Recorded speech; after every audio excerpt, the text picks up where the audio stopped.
যেমন ভগবত গীতা, এটা করার এটা করো না। তাই এই কিতাবটা একজন মানুষই লিখেছে। এখানে 25 জন নবীর নাম আছে, সেগুলো বাইবেলেও আছে সবগুলো। এই নবীদের নামগুলোই কোরআনে আছে। তাই আমার মনে হয় যে আল্লাহ তো অনেক বড়, তিনি পুরো বিশ্ব ব্রহ্মাণ্ড বানিয়েছেন। তিনি কখনো এভাবে বলবেন না যে এরা ইহুদি বা এরা খ্রিস্টান, কারণ ইহুদি বা খ্রিস্টানরা তো তারই সৃষ্টি। আমার মনে হয় এই পবিত্র কোরআন কোনো মানুষই লিখেছে। এছাড়াও আমি আরেকটা প্রশ্ন করতে চাই। 1 মিনিট ভাই। হ্যাঁ,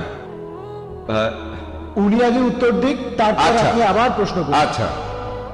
ভাই আপনি প্রশ্ন করলেন, আর সত্যি বলতে আমি মহেশ ভাইকে চিনি সেই 1991 সাল থেকে। হ্যাঁ, তিনি আইআরএফ থেকে মুসলিমদের চাইতেও বেশি ভিডিও ক্যাসেট নিয়েছেন। তাই আইআরএফ এ ভিডিও ক্যাসেট আর লিটারেচারের লিস্টে তার নামই সবার আগে আছে।